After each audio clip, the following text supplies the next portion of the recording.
All right, welcome to Hoops Tonight here at The Volume. Happy Tuesday, everybody. Hope all of you guys are having a great week. We have a jam-packed day of basketball talk over here today. We're starting this morning with a breakdown of Warriors Nets from last night for our Warriors fans. And then after that, we're going to hit on 5 teams with 5 trades that I would like to see this year at the deadline. And then later this afternoon, I'm actually recording with Chris Mannix and with Colin Cowherd separately. So we've got tons of other basketball talk coming out later this afternoon as well. Then we'll get back into some game breakdowns tomorrow morning before we get into the trade deadline on Thursday. We got a fun night tonight of basketball. We have Orlando, Miami. That should be interesting because both Miami needs a win. Orlando's playing really, really well. And then we have Phoenix, Milwaukee, which is going to be an awesome game that we'll be hitting in tomorrow's show. You guys know the drill. Before we get started, subscribe to our brand new YouTube channel. It would mean a lot to me if you guys would take a second to scroll down and hit that subscribe button.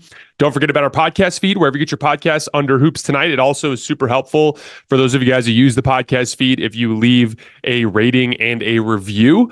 The Twitter feed, @_JasonLT. That's where we put film threads as well as show announcements. And then last but not least, keep dropping mailbag questions. We're going to have our mailbag for this week in tomorrow's show. All right, let's talk some basketball. So one of the beautiful things about the game of basketball, something that I've always really appreciated, is when you have a bad day, you can typically turn around and fix it within a day or two. You know, whether it's, you're playing in college and you have a bad conference loss, there's usually not a lot of time to think about it because you got to turn around and play another conference game usually 2 or 3 days later, right? Or in the pros, or even if you just go down to the gym and you have a bad day playing pickup, you usually can turn around and go up the next day and make it feel better, right? Just by playing better and righting those wrongs, right? Well, the Warriors had a heartbreaking loss on Saturday night in Atlanta, where they wasted a 60-point Steph Curry performance, and they righted a lot of those wrongs in some specific areas. Crunch time execution, getting some support for Steph.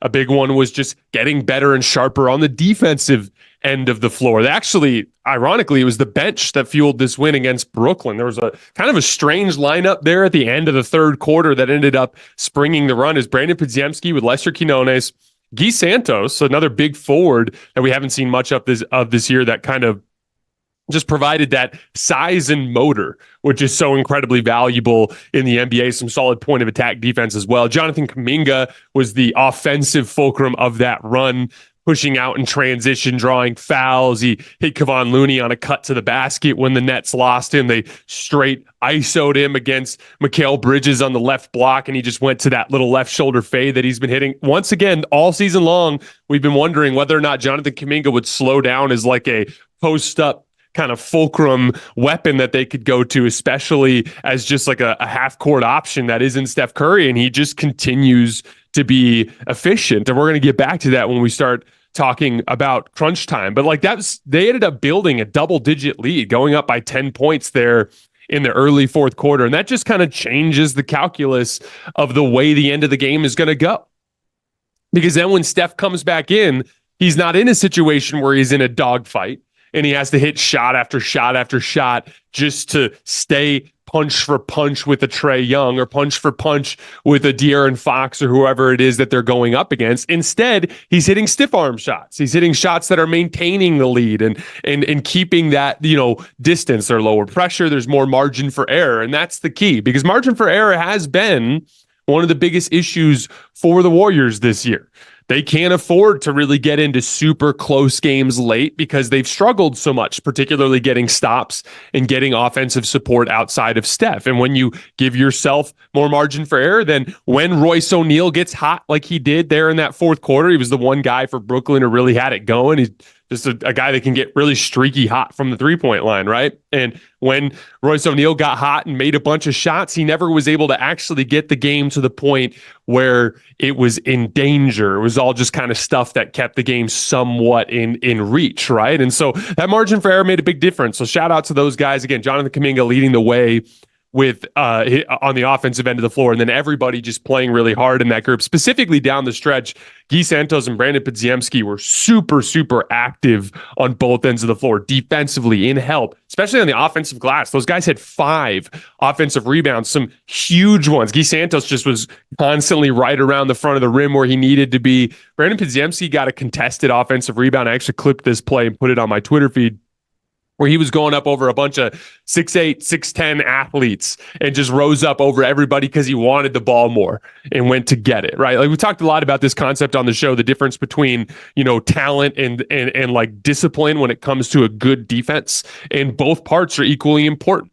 There are personnel limitations. You're going to need Gary Payton back to be as good as you can be defensively, right? You're going to need Andrew Wiggins in the lineup to be as good as you can be defensively, but if you do all the right stuff, if you're in the right spots, if you're committed to the details, if the communication is there, your basketball character, as I always call it, if you can get there, that's half the battle.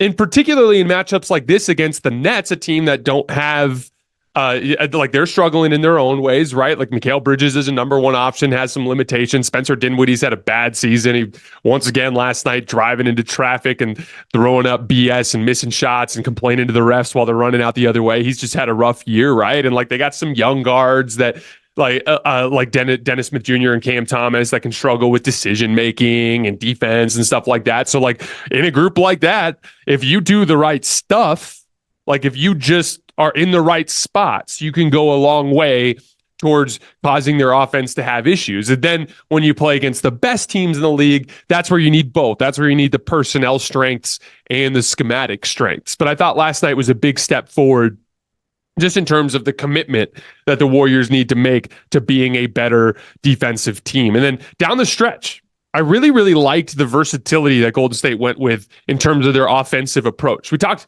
a lot yesterday about the idea of like Steph Curry just kind of hunting his shot, and when it's working, it's great. But when that starts to, whether the defense starts throwing multiple bodies at him or whether it's, him just starting to cool off, like, jump shooting is a high variance thing, even for the best player in the world, right? Or the best shooter in the world, I should say, right? So like that's an important kind of like part of that process. And so adding a little bit more variety to their attack can go a long way to kind of maintaining their offensive success. And I really liked that they did run some pick and roll. There was a Draymond short roll that led to a Jonathan Kuminga dunk when Steph Curry drew a blitz, but they didn't overdo that. One of the things that becomes a problem that we've seen this season is teams just start to blitz Steph super, super aggressively, and the Warriors have struggled a little bit to work off of that. And we saw this a little bit in the Hawks game where Steph started just going straight ISO against DeJounte Murray. We saw a lot of that down the stretch. And then Draymond, instead of setting a ball screen,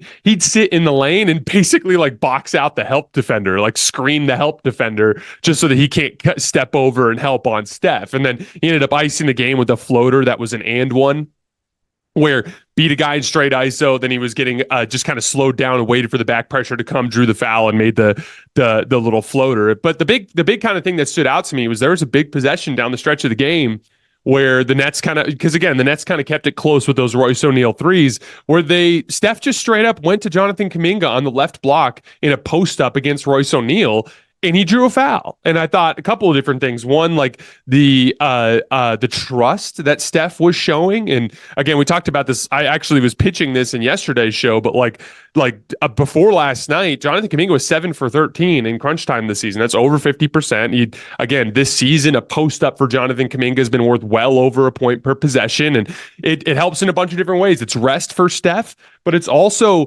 just variety. It's a different thing for the defense to have to deal with. And so I really, really liked just the overall kind of variety that Golden State brought to the table down the stretch in crunch time. They've got a couple of tough games on the horizon here, so we're going to find out a lot about the Warriors in the next week and a half, but I thought last night was a big step in the right direction. You will not see Golden State on my top 5 trades list. They might end up making some type of deal, but Steve Kerr is right. The Warriors deadline basically amounts to guys coming back. I would put the Warriors deadline down to 3 things. You're getting CP3 back to stabilize your bench units. You're getting Gary Payton back to stabilize your perimeter defense. And then the rapid rise of Jonathan Kuminga is an influx of talent in his own way. He had another 28 points and 10 rebounds last night. We're now at a 10-game stretch of him averaging 25 points and 7 rebounds on 61% from the field, 54% from 3, and 80% from the line. He's getting to the line a half dozen times a game this year. The foul drawing thing has been something that's been consistent, and that's what he did on that big late post-up. He just went to that same left shoulder fade, but he could tell Royce was being physical with him, so he just elevated straight up and down and baited Royce into bringing too much contact to the table. He's starting to get a favorable whistle too in a lot of ways. The refs know that Jonathan Kuminga has these defenders out of position. But really, the only way you could truly substantially improve this roster is to trade Jonathan Kuminga, because he's the one guy who has the value that could bring back a truly, franchise-altering talent. But then you give up his substantial long-term potential, and that's just not worth it. And so at this point, you're better off with the rise of Jonathan Kuminga and some reinforcements from guys who are injured with trying to make a run at that point. And then you can make a call based on how Jonathan Kuminga looks as a number 2 option in this year's postseason, which I do believe the Warriors will get into that play-in tournament, at least have a chance to play 7 games against a really good team, so you can get a good read for how ready Jonathan Kuminga is to contribute in a championship context. Looking for a super offer for Super Bowl 58? Well, DraftKings has you covered. New customers can bet on the big game and turn $5 into $200 instantly in bonus bets. The line right now is at San Francisco minus 1.5, but you can bet all sorts of things on the game, even the coin toss, although big shock, it's going to be 50-50 odds there. My brothers and I always place a bunch of bets on the Super Bowl every year. I'm not actually sure what I'm going to do yet, but I'm excited. It should be a great game. Download the DraftKings Sportsbook app now and use code HOOPS, that's HOOPS. New customers can bet $5 to get $200 instantly in bonus bets. Only on DraftKings Sportsbook, an official sports betting partner of Super Bowl 58, with code HOOPS. Again, that's HOOPS. The crown is yours. So we're going to go through 5 trades that I would very much like to see this season. Trade number 1, the Suns get a wing that can play alongside their stars. The framework of this trade would be Grayson Allen and Nasir Little, with 2 second-round picks for Dorian Finney-Smith from the Brooklyn Nets. Now, I know Suns fans are going to immediately be repulsed by this because of the idea of losing Grayson Allen. And this is where I want to talk more about separating regular season results from the reality of your playoff matchups. And one of my longstanding basketball philosophies, which is the most important thing for a basketball team, is to have a group of 5 guys that you can trust to go down against the best teams in the league. This is an issue that I've dealt with a lot with Lakers fans as it pertains to D'Angelo Russell. Like, D'Angelo Russell has been vitally important to the Lakers this year as a playmaker and as a scorer in a lot of ways, especially as of late, right? Like similar to what Grayson Allen has provided to the Phoenix Suns alongside their stars, that offensive firepower and shooting Grayson Allen's been the best shooter in the league this year from 3-point land, right? So I understand the sentiment. And that's the thing, when the Lakers lose D'Angelo Russell, if they decide to trade him in this deadline, they are losing playmaking. They are losing scoring. It is a trade-off. But what I've always said to Lakers fans is the simple reality that you cannot win the NBA title starting Austin Reeves and D'Angelo Russell, or closing with Austin Reeves and D'Angelo Russell next to each other. Why? Because when you get to the best teams in the league, not the 82 games, but you can go and play quality basketball over the 82 games against a bunch of random opponents. But when it comes to beating the Clippers 4 times out of 7, beating the Nuggets 4 times out of 7, beating the Timberwolves 4 times out of 7, beating the Thunder 4 times out of 7, I don't think that works. And the same thing goes for the Suns. Bradley Beal is 6'4".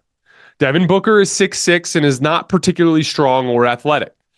The Suns have struggled against the bigger front lines in the league this year. They've struggled against quality opponents in general. They're 0-2 against the Clippers. They're 0-1 against the Denver Nuggets. I went through their schedule. The big front lines they played are Philly, Orlando, Minnesota, the Lakers, the Nuggets, and the Knicks. They're 4-7 against those teams. So it's been a consistent issue, especially when they run into bigger, more physically imposing teams, that they haven't been able to win that battle in terms of let me outskill these guys as opposed to trying to match their physicality. And so the way I look at it, do I think Grayson Allen, Devin Booker, and Bradley Beal can all be on the same floor to start and close games against the very best teams in the league? I don't think so. I think it's a little too small. I think it's a little bit lacking in that physicality. Dorian Finney-Smith gives you a real option there. He can take primary point of attack assignments. He can really shoot the basketball. He increases the physical profile of your lineup. He's not going to be as good offensively as Grayson Allen is, but there's a diminishing return and an off-ball offensive role, and what you're gaining in the physicality area of the game goes a long way towards addressing that specific concern. I also think it gives you a clear fit in your starting and closing five. So let's say, for instance, you need to go big against a team like Denver. I like the idea of Bradley Beal, Devin Booker, Kevin Durant, Dorian Finney-Smith, Yusuf Nurkic. You have a big body that can bang with Jokic. You have a ton of offensive skill around him, and you have two giant forwards on the floor. I shouldn't say giant, but two big forwards on the floor that can help you in rotation around Yusuf Nurkic. Okay, you're playing against the Clippers. The Clippers sent Zubac to the bench, and you want to size down with them. Instead of sizing down into a much smaller version of the Clippers with Eric Gordon and Grayson Allen and literally just four guards next to Kevin Durant, you can go Kevin Durant, Dorian Finney-Smith, Eric Gordon as a guard that sizes up a little bit with Bradley Beal and Devin Booker, and just give yourself a more physically imposing version of that KD at the 5 group. And so I think again, it's when you look at the Suns situation, because they don't really have much draft capital aside from second round picks, because they don't really have easy salaries to swap around to make this type of change. Grayson Allen, even though he's been such an important player for them this year, kind of turns into one of their more important assets. And so that's kind of the framework of that deal. And then for Brooklyn, you're getting 2 second round picks and a player in Grayson Allen that you can probably turn into more draft compensation. Grayson Allen has a lot of value around the league. For instance, he's got an affordable number, best shooter in the league this year. That it's really that simple. It kind of reminds me of this idea. Kind of reminds me of what Portland did this summer, where like you're getting draft compensation in these deals, maybe not as much draft compensation as you could get elsewhere, but you're getting another player that you can then turn around and get more draft compensation for. It's almost like a domino effect in that sense. So that's trade number 1. Trade number 2. Boston gets Porzingis insurance. So essentially the way this would work is there is a trade exception from the Grant Williams deal that would be able to take in Andre Drummond's entire salary this year. And so basically it'd be some form of draft compensation in the form of second round picks or swaps or something along those lines for Andre Drummond. Now, here's the idea. Kristaps Porzingis has actually been Boston's most important plus-minus guy this year outside of Derek White and Jason Tatum, who are arguably their 2 best players, depending on how you feel about Jaylen Brown, right? But ironically, it's not as much about the offense, in my opinion, as it is about the defense. Kristaps Porzingis is the only guy on the roster that provides a real rim deterrent. And again, as I've talked about so much on the show, when you actually combine perimeter defensive talent with an aggressive approach to just attacking the basketball, basically, you force guys to drive. And when you force guys to drive into length, real imposing length around the basket, it can be bothersome to an offense, right? And I think we saw this a lot over the years with Robert Williams. There's no doubt that the Celtics offense kind of had more free-flowing driving kick potential with Al Horford at the 5, but when Robert Williams was out there, they were able to reach a defensive ceiling, especially in that 2022 season, that was higher than anybody in the league, really. So the idea there is when you really dig down into it, Derek White's been mostly healthy this year. Jason Tatum's been mostly healthy this year. Jaylen Brown's been mostly healthy this year. I expect Jrue Holiday to be ready to go in the postseason. Kristaps Porzingis has shown the propensity to suffer little nagging injuries. His ankle's been bothering him a lot this year. There's just little things that have been bothering Kristaps Porzingis. And with him going down, it's a pretty steep decline to Al Horford and some of the bench centers that they have. And this is an example of a margin for error trade. You're turning basically some moderate draft compensation and a trade exception into a player that not only gives you some depth and some, like I said, some insurance on Kristaps Porzingis, but also gives you a real physical look. I covered Andre Drummond very closely when he was with the Lakers. Obviously, that was back when I was doing State of the Lakers. And what I remember about the Andre Drummond experience is he can't be someone you're leaning on really heavily from a talent perspective, but he is truly physically imposing. He's inconsistent, but he can actually win you games with some of the strength and physicality that he brings to the table. He's actually like a surprisingly active pick and roll defender with his hands that can get deflections. He's always been a high steals guy for a center. This year, he's averaging 18 points and 19 rebounds per 36 minutes. And again, that doesn't mean he would get that if he played 36 minutes. It's just an indicator of how active he is within his minutes. He's as active in his minutes as a 36-minute player would be if he averaged 18 and 19, right? So like, I just think when you really look down the roster, I see some other needs for Boston. Could they use a backup guard? Yeah, but that's a tough one to go after. And then also when you really look at the rotation, it's going to be Derek White and Drew Holiday at the end of the day. You kind of know what you have there, right? Could they use a bench wing? Sure. But the way I look at it, I expect Jason Tatum and Jaylen Brown to be ready. The one real area of weakness, in my opinion, that's a real vulnerability is like, what if Kristaps Porzingis is just not able to play? And this just gives you an additional look there. You can lean on Al Horford, but if Al Horford doesn't have it, you at least have another high quality option you can go to in that spot. All right, trade number 3.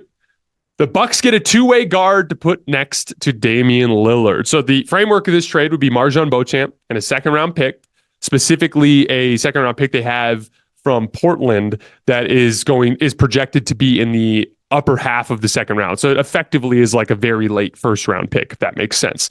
But the framework of the trade would be MarJon Beauchamp and a second round pick for Chris Dunn. Now, Chris Dunn, for those of you guys who have been following the league in a more broad sense this year with the Utah Jazz, has been one of the best perimeter defenders in the league. He's got super long arms. He's got like a 6'9", 6'10" wingspan. He's very physical. He's very athletic. He's very active. He can actually guard up a little bit. But he's just one of the better point of attack defenders in the league. And he's actually been shooting really well this year. He's got 1.25 points per catch and shoot jump shot this year. That's outstanding. He's converting spot up possessions at 1.21 points per possession, albeit not super aggressive. But if you leave him open, he has been making teams pay this year. He also has like a little bit of off the dribble pop where he like late clock, like rescue possessions and stuff. He's a guard. He can make a dribble combination into a pull-up jumper if he needs to. He's actually had a pretty solid offensive season at super, super low volume. But the idea here is like that's what Chris Dunn does for a living. He defends. This is an example of a player, because like when you look at Andre Jackson Jr. and MarJon Beauchamp and some of the other options that the Bucks have tried at the 2 this year, they're athletic wings that have potential to be outstanding options in those spots. But it's the classic trade-off. And Doc Rivers has shown you he's not interested in playing the young guys anymore. He wants to lean into the vets, right? So like the potential that those guys have doesn't really match up with what the actual goal is of this team within this season. And so obviously, you're giving up a young potential wing in MarJon Beauchamp. You're obviously giving up a pretty high-quality second-round pick, but you're putting yourself in a situation where you have a different look in your backcourt. To be clear, Malik Beasley's having an amazing season, shooting the basketball ridiculously well. I personally have been impressed with this just level of commitment and trying to get the defensive end right, especially in the last month or two after it was a little dicey to start the year. And I'm not even necessarily saying that won't still be your option that you go down with. You may decide that you prefer the offensive upside of Malik Beasley over the defensive upside of a guy like Chris Dunn. But the idea is you have a look. Like, you might end up in a playoff series and find out pretty quickly that Malik Beasley doesn't have it, that the shot's not falling. And you're in a tough spot if you don't have a reliable option you can go to there. And I'm not sure Pat Connaughton is that. I'm not sure Cam Payne is that, right? But you can imagine a universe we've seen before, by the way, the combination of really active perimeter defense with rim protection with Giannis and Brook Lopez. And we were just talking about this with the Phoenix Suns a minute ago, but with the Boston Celtics a minute ago, but real active perimeter defense combined with real rim protection can go a long way towards disrupting an offense. And so that's an example of a deal that allows the Bucks to have a real option to go lean more into defense at the 2 spot next to Dame. You might have to, again, we talk about winning different ways. The Bucks can outscore people. We know they can, although their offense has faltered as of late. But the truth of the matter is it'd be really helpful if you could win in the mud too. And Chris Dunn would just give you a better chance to do that. All right, 2 more trades and then we're out of here.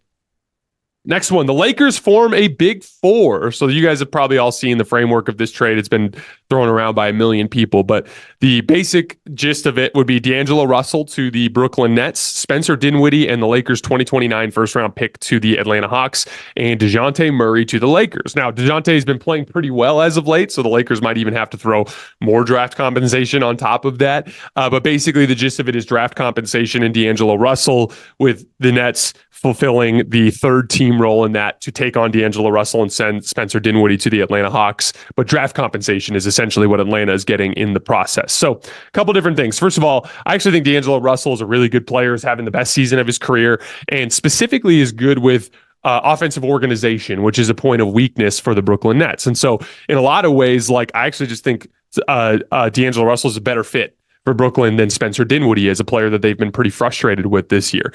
For the Hawks, you get a highly valuable first round pick to use in your rebuild around Jalen Johnson and Trae Young. Now, remember, for the Lakers, a 2029 first, that's after LeBron leaves.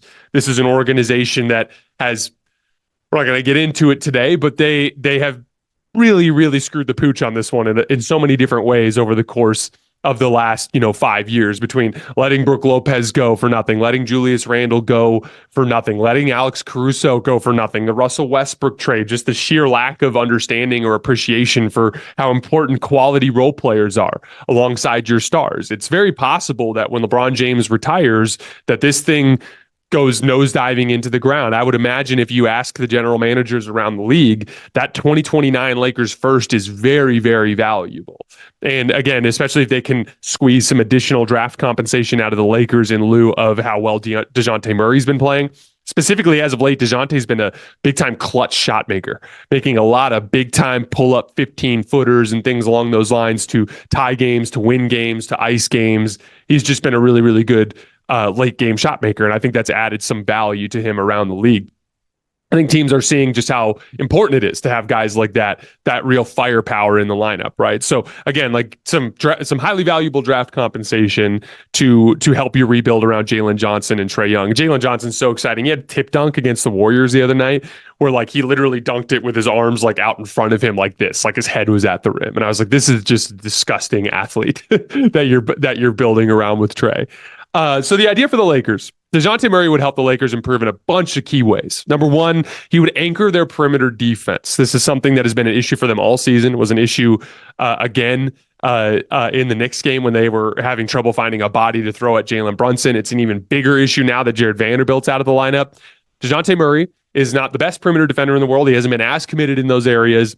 But just in terms of actual physical tools for the position, he's way better than anything the Lakers have had there in a long time in the guard spot. So basically since Alex Caruso. And so that to me is the first and biggest way DeJounte Murray could help. Number two, he'd provide more reliable dribble penetration. DeJounte Murray can actually stare eye to eye with some of the best perimeter defenders in the league and beat them off the dribble, which is immensely valuable in a bunch of different ways. One, it's getting the defense into rotation, creating advantage situations. Two, rim pressure. We've talked about rim pressure as a value before. That's what kind of opens up that second wave of athleticism with LeBron and with, some of their other active offensive rebounders like Anthony Davis, Jared Vanderbilt when he's healthy, things along those lines. You got to actually engage rim protectors to open up those opportunities, which is something the Lakers have not been very good at this year. The Lakers have been one of the worst teams in the league at driving to the basket.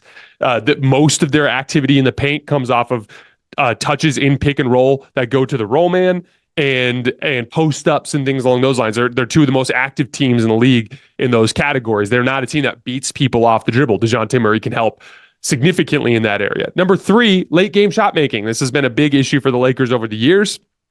LeBron has brought late game shot making to the table in a big way this year, and it's been super, super helpful. We just saw that recently again in the Warriors game, but it is an issue where LeBron can be a little inconsistent in that area. Austin Reeves can make some big time shots, but against some of the best perimeter defenders in the league, is going to be it's going to be a little more challenging for him to create those looks. Anthony Davis can be inconsistent with his over the top shot making. DeJounte Murray and his ability to just hit those tough pull up 15-footers would go a long way towards just adding some margin for error in the Lakers' clutch offense. And then last but not least, he would get you a gigantic step closer to a clear-cut starting lineup and a clear-cut closing lineup. I personally would put Vanderbilt in that group, but I even think you could get away with Taurean Prince in a bigger way. One of the big things I've noticed with Taurean Prince, and this is something I've talked about all season, my issue with starting Taurean Prince is gigantic minutes and playing him next to two non-athletes in D'Angelo Russell and Austin Reeves. I don't think Taurean Prince is not good enough to start in the NBA. I think it's one of those things where if he's very clearly your fifth best player, and if you can slot him properly, meaning like he's not guarding the other team's best perimeter offensive weapon, but maybe their second best perimeter offensive weapon, if he's getting higher quality looks because you're generating more dribble penetration, a lot of that can work. I even think we've seen that this season in some of the better moments for the Lakers when, that stretch right before the in-season tournament when Cam Reddish was at the 2, having a real athlete that could slot Taurean Prince properly. As of late, it's been Max Christie. Having Max Christie out there as a real athlete that can take those higher difficulty perimeter defense assignments, slotting Taurean Prince properly is the biggest issue. Like, he just was in a situation where next to D'Angelo Russell and Austin Reeves, he's the guy that has to do all the dirty work, and that's just not his strength. That's not something that's not what he gets paid to do in the NBA. And so it to me, DeJounte Murray just kind of like balances so many different things for the Lakers. Lakers have won 10 of their last 16 games. Some things are starting to trend in the right direction. Again, one of those losses was with Anthony Davis out of the lineup as well. The offense in particular is getting way better. It's really interesting. About a month ago, I was just about all out on the idea of the Lakers 5-out offense. One of the big things that's kind of stood out to me over the years is like they prefer to play a real slow down bully ball style of basketball. It's much more brute force offense than you would think. And I kept coming back to the same thing. Like, they'd move the ball around and play like some fluid basketball, and then they just kind of like degenerate down into their brute force offense again. And so I was skeptical as to whether or not the 5-out would ever work for this group, simply because of the fact that they did not seem to be, wired like that, if that makes sense. And a lot has changed on that front over the course of this end of January and early portion of February. Like, it's starting to look like this team is actually comfortable moving the ball around a lot, staying in that, pass, screen, cut, drive, kick, kind of like 5-out system, which requires a commitment to ball movement. And I've been impressed just with their kind of leaning into it in a lot of ways, especially LeBron James and Anthony Davis, because them in particular, I'm not sure that's the way that they've liked to play the most over the course of the last half decade, but it's leading to some real offensive results. We're seeing some really high assist games for the Lakers. They're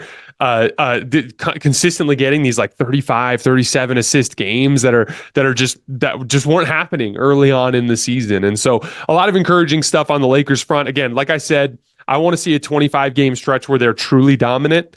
10-6 over 16 is good, but it's not good enough. They've got more work to do, and it could go a long way.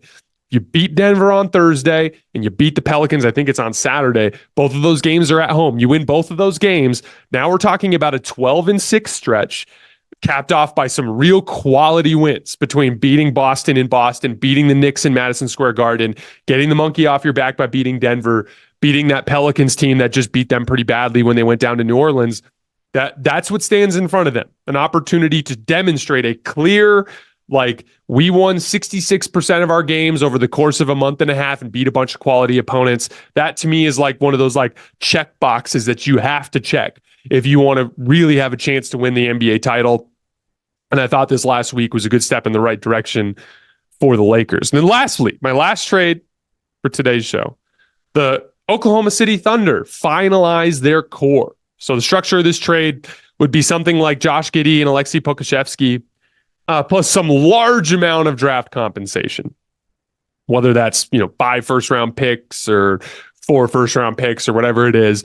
But that's what I would offer if I was Oklahoma City for Lauri Markkanen from the Utah Jazz. So to me, the Thunder core is clear. Shai Gilgeous-Alexander and Jalen Williams are your offensive initiators. They're your number 1 option and your number 2 option in terms of the guys that are going to bring the ball up the floor and basically create that initial advantage, right? Lou Dort is the textbook 3-and-D wing. He's as good an option in the league as you can find to throw at the other team's best player. And he's very good at knocking down catch and shoot threes and attacking closeouts, right? And then Chet Holmgren is the ideal stretch 5 that can run pick and pop, which is one of the most difficult actions to guard in the NBA, while also providing you real rim protection on the other end of the floor. But what they don't have, the one thing they do not have on the roster is a big athletic forward that can help them hold up better in the physicality areas of the game. Even despite being the number one seed in the Western Conference, the Thunder are still the second worst defensive rebounding team in the league. And so Lauri could not be a better fit. And to me, there are three reasons why. Number one, he does not need the basketball. He's averaging 24 points per game on 65% true shooting, despite only running 107 ISOs, post-ups, and pick and rolls this year. So he's not a guy that is initiating the offense. He's doing almost everything as a play finisher. He's made 325 field goals this year, 152 of them, so basically half, have been catch-and-shoot jumpers. Another 80 of his made field goals have been off of cuts in offensive rebounds. So, well over 2/3 of his offense is basically scoring off the catch, scoring off the cut, scoring off the offensive rebound. That's significant. He's only made 36 pull-up jumpers, floaters, and hooks all season. To me, what that means is he's super easy just to add into the mold. I wanted to shout out a buddy of mine just to provide this example. So my buddy Chaz Mack, he played at Cornell, and he plays with me and my men's league team on Sundays.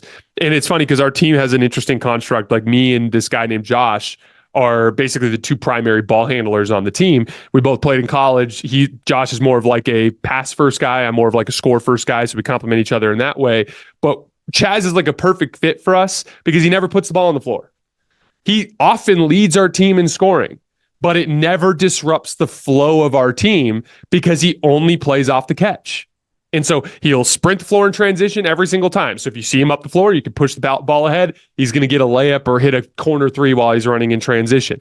If you are running pick and roll and you draw an extra defender over and Chaz's man sags, you throw the ball to him, he's going to either knock down a catch and shoot three or he's going to be able to attack a closeout. Oh, they run a zone against us. He's really good at just catching and turning and hitting shots at like 15 feet. Oh, he can run the baseline and finish there too. He's got good size. He's like 6'4" and pretty big and strong. And it's so funny because I always compliment Chaz when I'm talking basketball with the guys around town because I can't tell you just how much better he's made us because he's just super easy to play with. He defends, he plays his role, he can score the shit out of the basketball, but in a way that doesn't disrupt the flow of your team at all whatsoever. And that to me is what Lauri Markkanen can do for the Oklahoma City Thunder. He can help them in the physicality areas. He can shore up the defensive glass. Lauri averages 9 rebounds a game in just 32.6 minutes. He's an excellent athlete. He's 7 feet tall, brings real power and force to the position, but he also has the ability to just be a shoe-in fit on the offensive end and make everything easy for them on that end of the floor. I think you can also craft a pretty easy and achievable defensive role for him. You don't need him to guard on the perimeter. Lou Dort and Jalen Williams and Shea got that under control, right? You don't need him to anchor your pick and roll defense or protect the rim because Chet's got that under control. You can give him a classic low man type of role where he's always guarding the 5th best shooter, where he's always in that weak side, just stepping over to help whenever Chet gets engaged, whether that's cleaning up after a pump fake to block a shot, or that's cleaning up the defensive glass or rotating back out to the weak side. I think it's an obvious fit. And most importantly, he fits your timeline and you can afford him. You have the assets to go out and get him. And again, the last piece of this, and this is something that I'm sure a lot of Thunder fans have thought about, is but what about the urgency element? Do we need to overpay for Lauri Markkanen? We still have so much time with this core. They're still so young. We still don't know anything about what they're going to look like in the long run. And to me, it really comes down to this. He's literally perfect. He's the perfect player for this position. And then 2, the way I look at it, repetition matters. Losing and building scar tissue matters. This year, the Thunder will have, in all likelihood, they'll probably be favored in their first round series. So they're going to get at least 2 weeks of playoff basketball, maybe 4 weeks of playoff basketball. That could be very, very important to the development of this core. And to me, I'd prefer to have my core 5 guys available for that. And rather than kind of getting a playoff run in with this core and not knowing what the construct of the team is going to look like, I don't think there's a more clear-cut 5-man group to run with long-term than Shea, Jalen, Lou, Lauri, and Chet. Put those five together. Let them start their battles now. Let them start their wars. Let them build their scar tissue. Let them learn what they're made of. I think that probably more than any other trade on this list is the one I want to see the most, simply because I think it's one of those ones where like it would be an overpay in all likelihood because Utah would have all the leverage, but the Thunder have the assets. To me, they have the group. There is no more question marks surrounding the team at that point. That to me is the direction that they should go. All right, guys, that is all I have for today. I will tweet out later this afternoon when whatever I record with Chris Mannix is finished. And then also this evening when me and Colin get our show out, I will tweet that one out as well. As always, I appreciate you guys, and I will see you then.